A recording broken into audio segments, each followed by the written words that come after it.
Olá pessoal, tudo bem com vocês? Eu sou o Ricardo e eu tô aqui hoje para falar de Fórmula 1. Aí vocês perguntam, mas o que ele vai falar de Fórmula 1 se a temporada já acabou?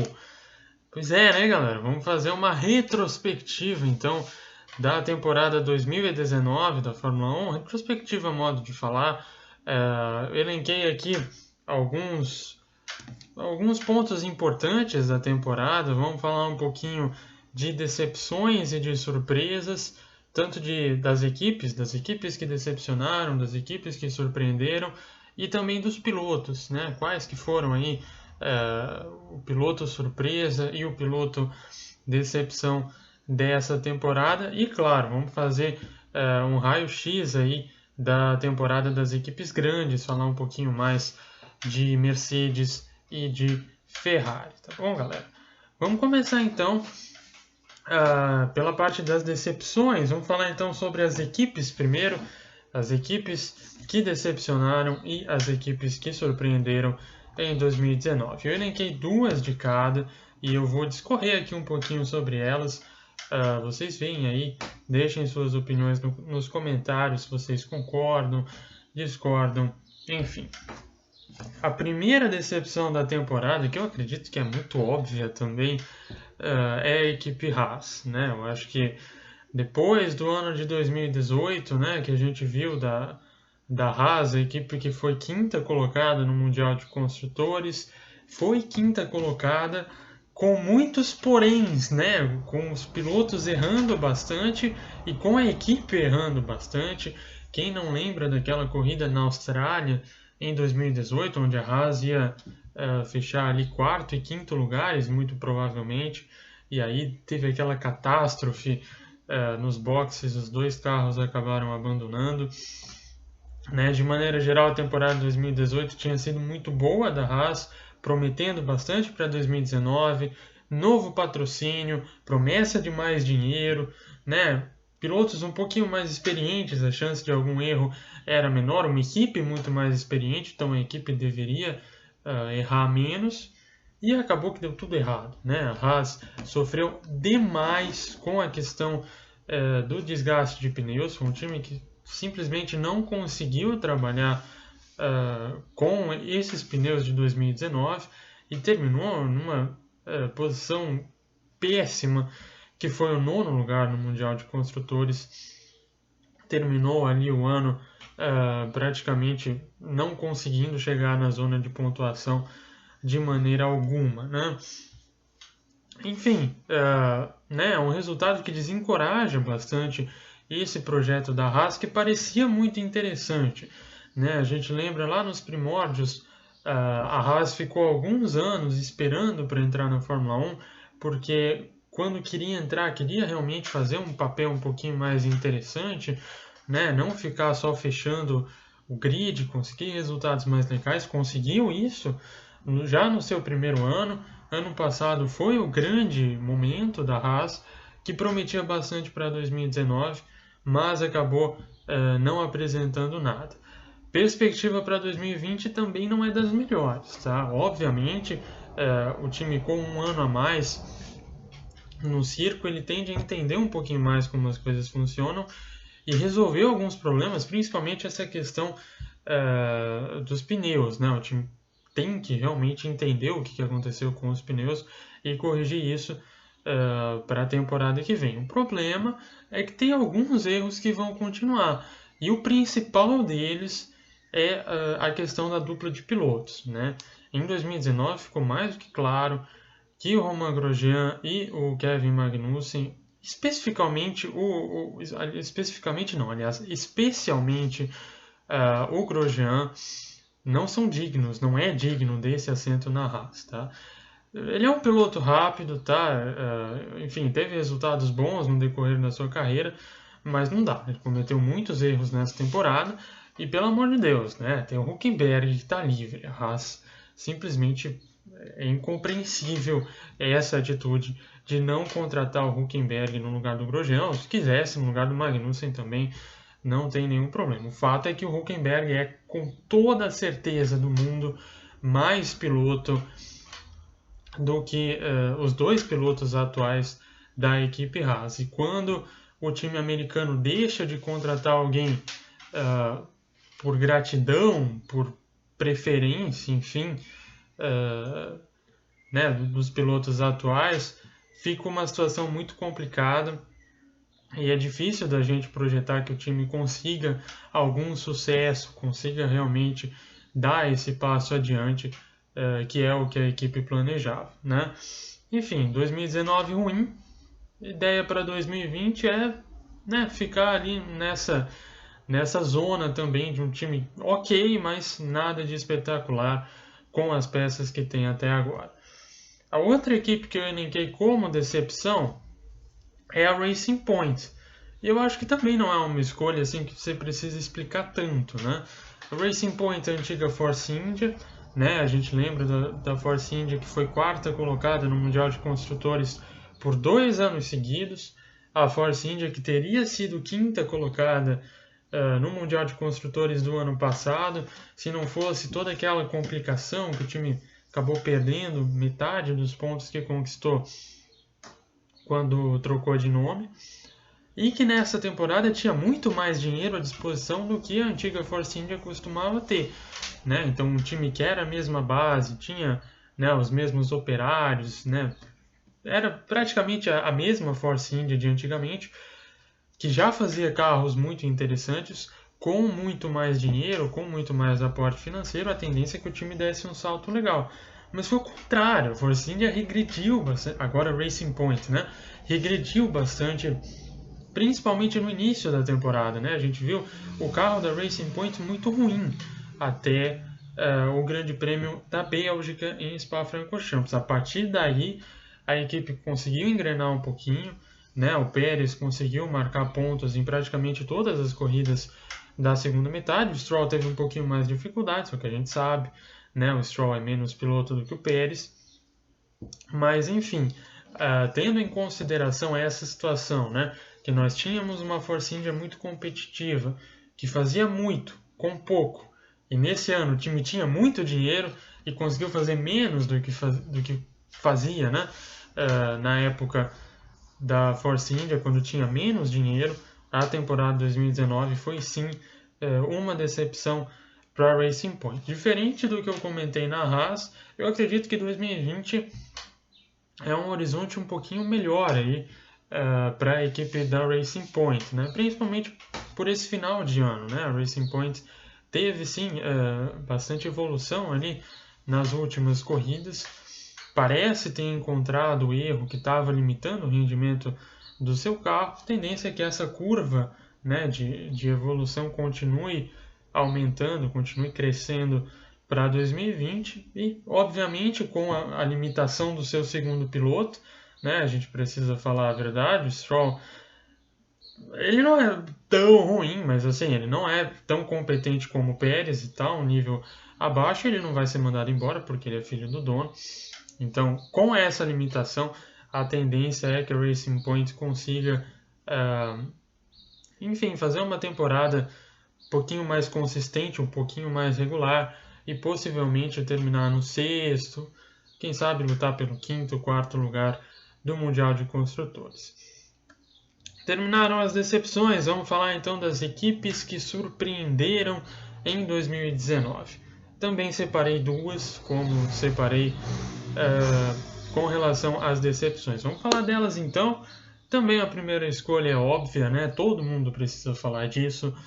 A McLaren fez um 2019 fantástico, né? Eu acho que mesmo os fãs da equipe que já imaginavam uma melhora depois da saída do Alonso e da chegada do Sainz, que é um piloto jovem, mas tem uma boa bagagem, e do Norris, que é um cara muito promissor, mesmo os torcedores mais otimistas não poderiam imaginar nesse quarto lugar, nesse pódio que veio no Brasil, mas principalmente nessa sequência de resultados super consistentes da equipe da Grã-Bretanha. O Sainz terminou em sexto, acho que 2 ou 3 vezes, ali num espaço muito curto de tempo, né? Fez uma primeira metade de temporada muito forte, na segunda metade teve o pódio, conseguiu fazer mais corridas interessantes. Então, assim, para ser o primeiro ano dessa dupla na equipe, né?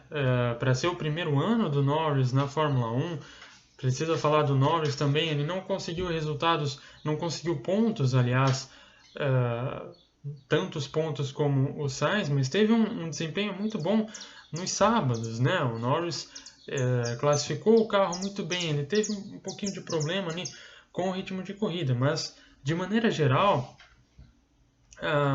durante as classificações o Norris foi muito bem. E isso demonstra que ele tem velocidade, né? Ainda falta consistência, falta aquela manha de piloto que obviamente a gente não pode exigir de um cara que está estreando na Fórmula 1, né? Então, de maneira geral, um ano muito bom para a McLaren, um ano melhor do que o esperado, né? Com um estreante na categoria, com um estreante na equipe. Essa temporada de 2019 foi realmente ótima para a equipe laranja. E 2020 tende a ser ainda melhor, né? A gente tem um motor Renault que está evoluindo aí a passos curtos, mas está evoluindo. Deve ser um pouquinho mais confiável na temporada que vem. A gente vai ter esses dois pilotos ainda mais entrosados. A gente vai ter um Lando Norris um pouquinho mais experiente, né? Vai saber controlar melhor o seu ritmo de corrida aos sábados. A tendência é que realmente 2020 seja um bom ano e quem sabe a McLaren, o próprio carro da McLaren, consiga dar um passo adiante do que foi em 2019 e, né, de repente encostar aí nas três grandes potências que a gente tem no grid atual da Fórmula 1, né? Seguindo então, vamos falar da outra equipe que eu elenquei como surpresa dessa temporada, que também não é assim nada de muito discutível, né? A Red Bull. Vamos falar um pouquinho sobre a Red Bull, especificamente sobre a questão da Red Bull Honda, né? A gente sabe que a Red Bull toda temporada vai ter um chassi muito bom, vai ter um carro muito rápido de curva, vai ser uma equipe que vai beliscar aí resultados muito interessantes, mas esse primeiro ano de parceria, o primeiro ano da Red Bull, né, de parceria com a Honda já está trabalhando em conjunto com a Toro Rosso há 2 anos. Esse primeiro ano de Honda no carro da Red Bull trazia aí, né, uma certa desconfiança. A gente ficava meio assim, mas nossa, Honda foi tão mal com a McLaren. Será que vai conseguir ganhar da Mercedes? Será que vai conseguir ganhar da Ferrari? E conseguiu, né? Verstappen teve um ano fantástico também, é importante falar isso. Mas, de maneira geral, a parceria Red Bull-Honda foi, sim, frutífera, né? Red Bull conseguiu várias exibições competitivas. Então, assim, o Max ganhou 3 corridas.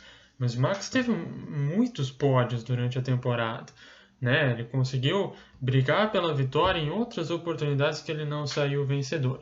E tudo isso graças a um carro bom da Red Bull, mas também um motor confiável da Honda que estava aí, né, colocando a Red Bull nessa situação de conseguir brigar com Mercedes e com Ferrari. Obviamente, né, a gente não ia esperar que a Honda fosse fazer um motor tão potente quanto a Mercedes ou a Ferrari, mas a ideia era essa, era colocar o carro na briga. E o objetivo foi cumprido, né? O time conseguiu vencer 3 corridas, Verstappen conseguiu a 3ª posição no Mundial de Pilotos, que era uma situação até inesperada, né? A gente não colocaria isso, não imaginaria isso antes da temporada começar. Então dá para dizer que o balanço dessa temporada foi sim bom, de repente até muito bom pelo lado da Red Bull Honda. O panorama para 2020 vai ficar um pouquinho mais complicado, né? Porque assim, falei, o primeiro ano já aconteceu, a ideia é sempre que no segundo ano a situação evolua, mas essa evolução não vai ser tão simples assim. A ideia agora, provavelmente a ideia do Helmut Marko e, né, da cúpula da Red Bull de maneira geral, é brigar pelo título, é chegar lá para ficar, né, 2 corridas no final no mínimo, ainda com chance de vitória. E esse passo é um pouquinho mais complicado. Então vamos ficar atento aí para o que acontece, né, com essa parceria Red Bull-Honda no seu segundo ano. O primeiro ano foi bom, de repente até muito bom, né, porque por toda essa desconfiança a gente poderia imaginar que o ano fosse mais ruim. Mas já que o primeiro ano foi muito bom, a expectativa agora ela sobe e a Honda vai precisar corresponder a essa expectativa para manter a confiança da Red Bull nos seus propulsores. Se isso não acontecer, a gente pode ter aí uma relação um pouquinho mais abalada para as próximas temporadas e principalmente para 2021. Né? A gente não pode esquecer que teremos aí muitas mudanças no regulamento para a temporada de 2021, e ter uma boa relação, tá? Né, com um trabalho legal, um trabalho bem organizado, vai ser fundamental para que as equipes consigam fazer esse salto, né, dar esse pulo interessante para a próxima temporada. Fechamos então a parte das equipes, vamos falar sobre os pilotos. Também fiz no mesmo esquema, né? Eu linkei, só que dessa vez eu não linkei 2, eu linkei um piloto decepção e um piloto surpresa. O piloto surpresa é um pouquinho alternativo para, né, mudar um pouquinho, não ficar repetindo a mesma coisa durante todo o ano. Piloto decepção não teve jeito, né? Quem mais decepcionou nessa temporada 2019 foi o Sebastian Vettel, na minha opinião, obviamente, e né, até tem uma justificativa. O Vettel pode dizer que não conseguiu se adaptar ao carro, o carro da Ferrari não faz o estilo dele, mas enfim, né, quando você está numa equipe de ponta, sendo tetracampeão mundial, né, você recebe um novato, um segundanista na categoria, mas um novato na equipe, e você tem tantos erros, você é em determinados momentos, né,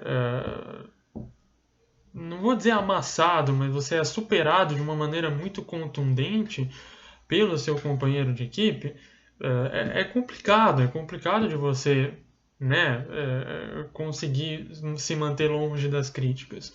E o Vettel teve um ano muito abaixo do que a gente esperava. Como eu mencionei, muitos erros de pilotagem. Mais uma vez, teve situações em que ele perdeu o controle dentro da pista, né? Perdeu a cabeça dentro do carro. Isso é um problema que ele tem. Ele é um piloto, eu gosto bastante das declarações do Vettel fora da pista, né? Quando, sei lá, a gente está entrando no final de semana ou está saindo do final de semana. Agora, dentro do carro, tem momentos em que ele perde totalmente a cabeça. Aconteceu em Baku 2017, onde ele tacou o carro em cima do Hamilton, e aconteceu nesse ano, depois do acidente com o Leclerc, que ele saiu xingou em inglês, xingou em alemão, enfim, falou um monte de coisa, num acidente que não teve tanta culpa assim de nenhum dos dois pilotos, né? Vettel é um grande piloto, ninguém é tetracampeão à toa, ele é muito rápido, eu não estou colocando em dúvida a habilidade dele para ter ganho tudo que ele ganhou até hoje. A situação é que ele não está num momento legal da sua carreira e isso está influenciando demais na imagem dele, na imagem que as pessoas têm dele e no rendimento dele dentro da pista, né? Foi um ano bem complicado para o Vettel, mais um, né? Ele já tinha tido um ano bem difícil em 2018. Vamos ver como que vai continuar a situação em 2020, né? O Leclerc acabou de renovar o contrato dele até 2024. Ferrari está deixando claro que ele é o piloto do futuro, né? A equipe vai estar voltada para o Leclerc nos próximos anos e a tendência do Vettel é perder espaço. Ou ele faz uma temporada fantástica em 2020, consegue brigar pelo título, ou muito provavelmente deve ser um dos últimos, se não o último ano dele na escuderia italiana, possivelmente o último ano dele na Fórmula 1, quem sabe, né? O Vettel já deu várias amostras de que ele não é tão preso assim à Fórmula 1. Eu acredito que se ele quisesse sair assim meio que do nada, também não teria tanto problema, né? Dar uma de Rosberg 2.0 de repente, vamos ficar de olho aí. E o piloto surpresa, né, dessa temporada, decidiu fugir um pouquinho do padrão. Seria natural citar o Norris aqui, né, porque ele é estreante, conseguiu grandes resultados. O próprio Leclerc fez um trabalho interessante também no seu primeiro ano na Ferrari. Mas eu acho que a gente já falou muito desses caras. E eu coloquei o Antonio Giovinazzi como o piloto surpresa dessa temporada. E por que o Antonio Giovinazzi? Principalmente por causa da segunda metade de temporada dele. Tá, na primeira metade da temporada ele ficou até bem atrás do Kimi Raikkonen em termos de resultado, né? Não conseguiu se equiparar com o Raikkonen. Agora, na segunda metade, o que aconteceu? O Giovinazzi melhorou, só que o carro da Sauber, aliás da Alfa Romeo, regrediu demais, né? Foi um carro que praticamente não conseguiu mais lutar por posições de pontos, não conseguiu entrar na zona de pontuação com frequência, que é uma coisa que o Raikkonen conseguia muito na primeira metade. Então, pela Alfa Romeo ter ficado um pouquinho para trás, esse progresso do Giovinazzi, ele ficou um pouquinho mascarado. A gente passou a não dar tanta bola para ele, porque ele estava terminando mais para trás. Só que ele conseguiu andar sistematicamente à frente do Raikkonen durante os sábados. Tá? O Giovinazzi teve algumas aparições no Q3, ele conseguiu classificar várias vezes à frente do Raikkonen nos sábados e conseguiu bater o Raikkonen em algumas oportunidades nos domingos. E a gente não pode esquecer, o Raikkonen, campeão mundial, estava na Ferrari até o ano passado, ganhou a corrida na Ferrari ano passado e, de maneira geral, fez boas corridas na Ferrari no ano passado. O Raikkonen não é um piloto ruim. Ele saiu da Ferrari por causa do Leclerc. A Ferrari, né, queria colocar o Leclerc porque é o piloto do futuro e está certa. O Leclerc também é completamente capaz, demonstrou isso nessa temporada. Mas, de maneira alguma, o Raikkonen é um piloto em extrema decadência, né? Ele é, sim, um piloto ainda muito competitivo. E quando você tem o Giovinazzi, que é praticamente um estreante, né? Ele tinha corrido poucas corridas antes dessa temporada. E, principalmente, ele tinha ficado de molho em algum tempo, né? Tinha passado um ano praticamente sem correr. Quando você tem um cara, né, nessa situação, que chega já na primeira temporada, consegue andar na frente de um ex-campeão mundial, de um cara que ganhou a corrida na última temporada, ele precisa ser reconhecido, né? Eu acredito que essa primeira temporada do Giovinazzi foi boa. E a tendência é que melhore. A tendência é que agora que ele pegou o ritmo, ele já entre em 2020 fazendo bonito nas primeiras provas, já consiga demonstrar todo o seu potencial já nas primeiras corridas. E outro ponto importante sobre o Giovinazzi, tá? Ele é um piloto ligado à Ferrari, a Alfa Romeo, de maneira geral, é ligado à Ferrari, e ele é italiano, né? Não pode esquecer isso, ele é italiano. Ferrari já tem um primeiro piloto para as próximas temporadas, que é o Leclerc, já está fechado até 2024. A tendência é realmente que a Ferrari volte as suas atenções para ele. E a gente viu nessa temporada que a Ferrari não consegue se organizar muito bem quando tem dois pilotos competitivos juntos no mesmo ano. Então, olho nele, tá?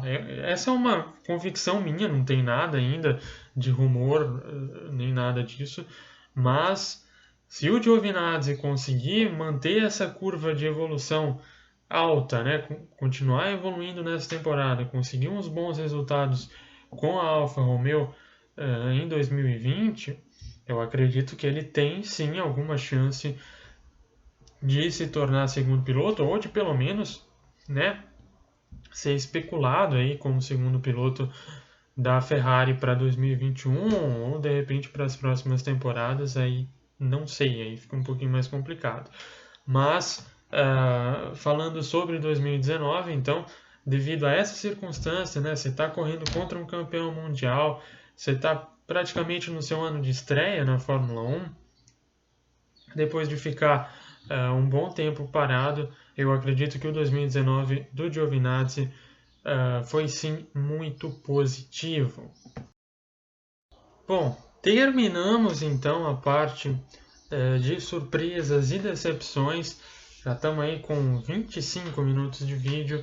Vamos nos encaminhando então para a parte final. Vamos falar das duas principais equipes da temporada. Já falei um pouquinho sobre a Red Bull, né? Teve um ano positivo com a Honda.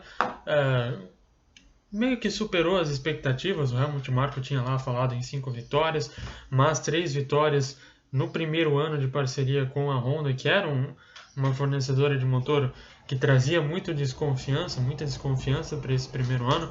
É um resultado sim muito positivo e vamos esperar aí, 2020 pode ser uma temporada determinante para o futuro da Red Bull Honda.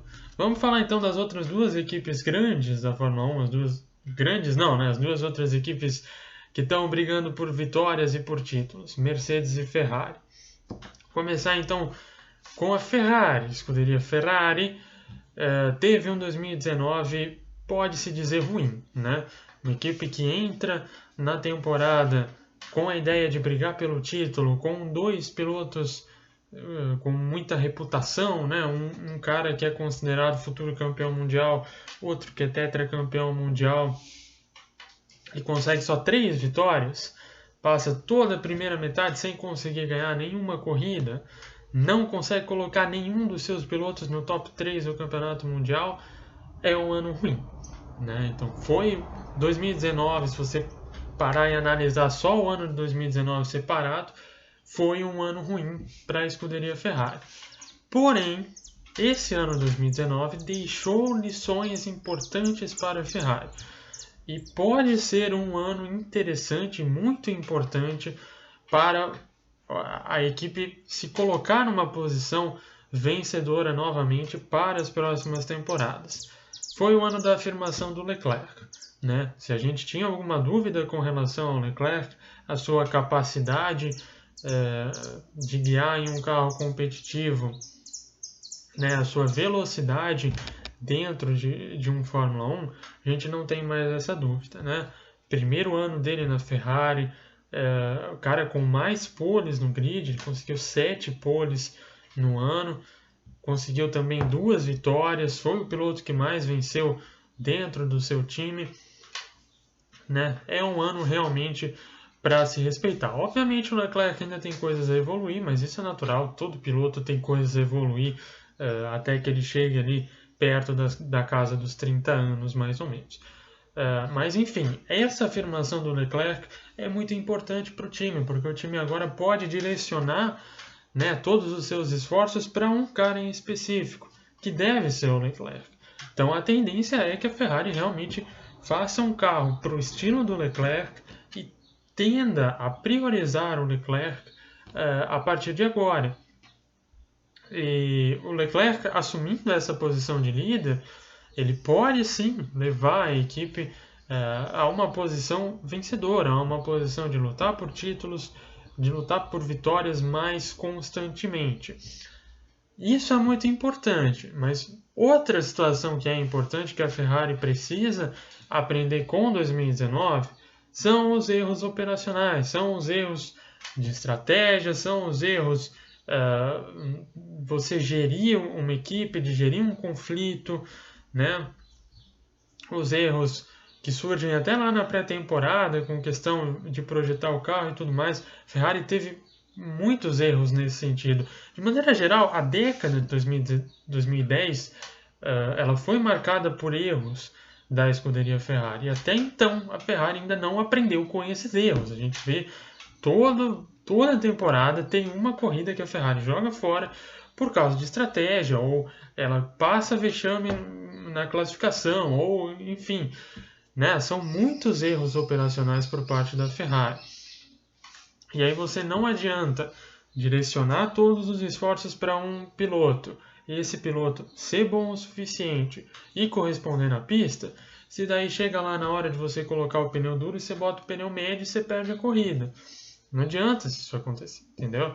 Então a Ferrari ela vai, né, para a próxima década, para a próxima temporada, enfim, ela vai precisar de uma gestão forte, vai precisar de um homem forte ali, né, homem é maneira de falar, mas enfim, de uma pessoa forte na direção da equipe para conduzir esses rumos do time e a equipe parar de errar tanto em situações básicas, mas que são importantes para que a equipe se coloque em uma posição de grandeza novamente na Fórmula 1 e conquiste aí esse título que é almejado faz tanto tempo.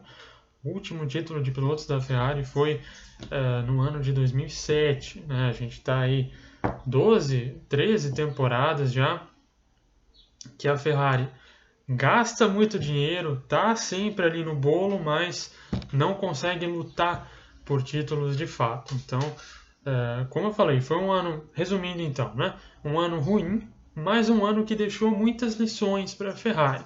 Se a Ferrari souber aprender com estas lições e direcionar seu foco para as áreas que importam, o time tem condições aí de lutar por títulos e fazer um papel ainda melhor para as próximas temporadas. Bom, sobre a Ferrari é isso. Vamos falar então do outro time competitivo que a gente ainda não comentou praticamente nada. Vamos falar da Mercedes, a grande campeã de 2019 e dessa era híbrida de maneira geral, né? Bom, o que falar sobre o 2019 da Mercedes, né, gente? Um ano ótimo, né? Não tem nem muitas palavras sobre. A equipe conseguiu colocar seus dois pilotos nas duas primeiras posições do Mundial de Pilotos, com uma vantagem muito grande para os demais. Foi campeã de construtores também com uma vantagem gigante sobre os demais. E qual que foi o ponto principal para a Mercedes chegar até aí? A Mercedes não tem mais o melhor carro do grid com aquela vantagem absurda que tinha em 2014, 2015 e em 2016. Mercedes tem um carro bom, tem um carro muito competitivo, mas a Mercedes é uma equipe muito forte, ela é uma equipe muito forte. Então, em termos de estratégia, o time quase sempre acerta, né? Em termos de planejamento, evolução do carro durante a temporada, a Mercedes praticamente não erra nesse quesito, né? E aí você junta isso com um piloto fantástico que é o Lewis Hamilton, com um piloto muito competente que é o Valtteri Bottas, você tem um time muito forte, um time que em alguns momentos você olha para os caras e parece, nossa, não vai ganhar nunca da Mercedes. Mas enfim, qual que é o grande segredo da equipe? É esse, né? É um time que tem um carro bom, mas não é um carro fantástico, não é uma nave de outro mundo. É só uma equipe que consegue encaixar cada engrenagem no seu lugar. E é isso que faz a Mercedes ser imbatível aí na era V6 híbrida. Teve um ano ótimo, um ano praticamente sem ressalvas, não tem o que você criticar na Mercedes em 2019. E para 2020 o panorama é tão bom quanto. Só que tem um ponto que eu estou um pouquinho curioso para ver e que eu acho que pode ser a situação que pode em algum momento tirar a Mercedes aí desse trilho de sucessos que vem desde 2014. E esse é o mesmo fantasma que aconteceu em 2016, o fantasma da briga interna, tá? Ah, mas o Bottas é menos piloto que o Hamilton. Rosberg também era menos piloto que o Hamilton. O Rosberg foi lá e ganhou o título em 2016. Né? Os resultados durante a temporada, eles não vão obedecer apenas a habilidade de um piloto ou não. Tem vários fatores aí que são contabilizados. E o Bottas já deixou claro que ele quer ser campeão mundial. Ele vem falando desde 2017. Tem os objetivos pessoais dele, né? Ele quer ganhar do Hamilton, ele quer fazer, né? Quer assumir uma posição maior dentro da equipe. Ele foi com essa vontade em 2019, nesse ano. Só que as coisas não saíram como ele planejou, né? Ele pegou um Hamilton muito forte, um Hamilton que começou o ano de uma maneira imbatível e ele não conseguiu manter o nível em algumas provas que ele deveria ter conseguido. O Grande Prêmio da Alemanha foi um desses exemplos. Né? O Hamilton estava fora da zona de pontuação, estava em 13º, e o Bottas estava em quarto, sendo que tinha 2 ou 3 carros mais lentos à frente dele. E ele bateu. Se ele tivesse terminado aquela corrida em quarto, ou até em terceiro, não precisava nem chegar no Kvyat, que era segundo, ele teria descontado ali 15, né, 12, 15 pontos para o Hamilton naquela situação do campeonato, e ia ser muito importante até para a confiança do Bottas. Né, porque enquanto o Hamilton errou e tinha caído lá para trás, o Bottas ia maximizar um resultado naquela etapa e ia se aproximar no campeonato de pilotos. Né? Esse tipo de falha foi o que minou as chances do Bottas lutar pelo campeonato até o final, né? Até as últimas corridas, chegar aí com uma chance um pouquinho maior do que ele tinha nesses últimos grandes prêmios. Pode ser que em 2020 as coisas aconteçam diferente, né? E aí, será que a Mercedes vai conseguir manejar essa situação de uma maneira legal? Mercedes não costuma usar de ordem de equipe. Não lembro de ter feito isso nessa segunda fase do time na Fórmula 1. Né? Se os dois tiverem chances de título e se eles se baterem em alguma corrida, dessa vez a concorrência está mais perto do que em 2016. Né? A gente tem o Verstappen com a Red Bull Honda, que fez uma temporada muito forte em 2019, tem o Leclerc com a Ferrari, que também tende a crescer bastante, e esses caras podem estar ali só na espreita para caso as coisas saiam do controle na equipe prata. E aí é que mora o perigo. É aí que a Mercedes pode ter o seu grande problema de 2020. Bom, galera, por hoje é só, tá? Falei 37 minutos, é muito tempo. Mas, enfim, fizemos aí um apanhado geral da última temporada, a temporada de 2019, e também projetamos algumas coisas para 2020. Eu encerro aqui a minha participação falando sobre Fórmula 1 em 2019. Aproveito então para agradecer a todos vocês que tiveram nessa caminhada com a gente nesse ano que está aí por se encerrar. É realmente muito legal fazer esses vídeos e ter o prazer de discutir Fórmula 1, né, essa categoria fantástica, a maior categoria do automobilismo mundial, o automobilismo que é um esporte, mas acima de tudo é uma paixão, uma coisa que a gente não consegue explicar, né, de tão incrível que é, principalmente quem assiste corridas desde pequeno e está inserido aí nesse meio por muito tempo. Agradeço então a companhia de vocês por esse ano. Feliz 2020, feliz começo de 2020. Nós nos vemos lá em março, quando a temporada 2020 da Fórmula 1 começar novamente com o Grande Prêmio da Áustria. Beleza?